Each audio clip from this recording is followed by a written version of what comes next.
May buntag mga kabebs, baninin ko ninyo maghimo taog moron. So first, rice, flour, o glutinous rice, it mixed together. Nya, butangan na to og kofa mama. Kana kung na may lubi, pwede rajut kayo. Ba't ka na? Lakong gamit kay mas convenient man. And next, butangan na to og condensed milk para mas di na ta mo gamit og sugar. Mas labi man sad good siya. Condensed milk ang gamiton. Mix lang ginanin mo siya until ma-form siya o katong mga creamy kanaat. Mix, kaya dapat siya tibubol. Dapat good nindot ang consistency, ana, which is kanahingana na siya. Ani mo pa siya may adjust, depende kung kanaan ka nga medyo mas kana humok siya, then add more milk. To coconut milk. Okay, goods na siya. Karon nabutang na to na siya sa kaha. Mix. Dapat lang po hinayin mo ha. Kanang kayo, kay if gusto mo kayo, mas prone siya nga mapagod. So, hinayaragad kayo na siya nga kayo. Mix lang yun kay ato pa make sure nga di siya mapagod. Okay, sige mix. Din mo na atong mixture for the plain. Karon ari sa second mixture which is sa choco na jod. Out na lang ko na powder. So, nagpapalit na lang ko apas tablia. Nindot siya nga pansed. Alternative. I-mix lang na to. So, same di na siya rice flour o glutinous rice flour plus cocoa nga powder. I-mix lang. Mix lang gina na to kay para ma-even out na to ang iyahang kukwa sa iyahang flour. Mix. Ang kanang mas kilid kay di mo matingala kuan ba na siya.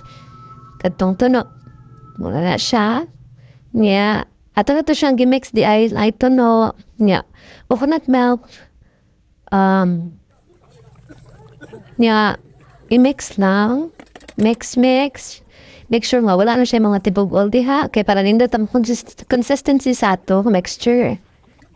Mix lang. Niya ka na siya kay medyo sticky pa magana siya para na po. So, akong gibuhat is, dungan na ko na siya o coconut milk. Coconut milk. Kamu na siya paigwit. Ganahan mga medyo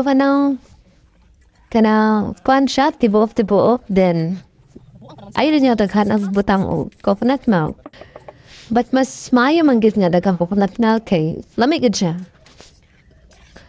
More coconut milk.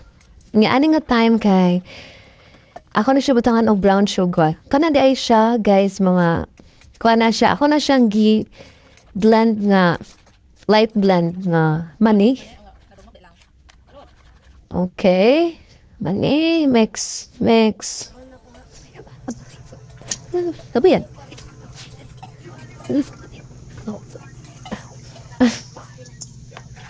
Mix. Same. Inbutang sa kaha na i-mix. Low lang ang hita ni kay pero dili siya mapagod. Ngayon siyang i-follow up pero may di ninyo ipadikit sa kaha kay mapagod mong siya. And now, maano siya sa kaha. And kani siya medyo okay na yung consistency.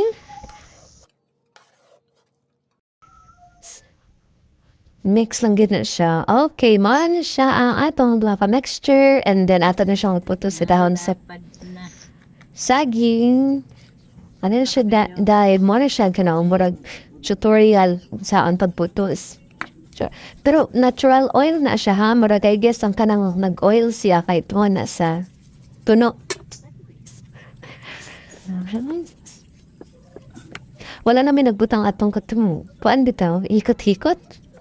Asal kung kaya siya, niya kami ramang pibangaon. Ano na siya. Murag suman style. Iraid bod. Wala siya nga itsura, nagkadimaw yahang pagka-tiktuyo. And then, na siya ang finished product after na mong kitutos. Diba, gwapang kaayo? Mag-crave nga ni ta, dapat ka mausad maluto, no? Mao na siya.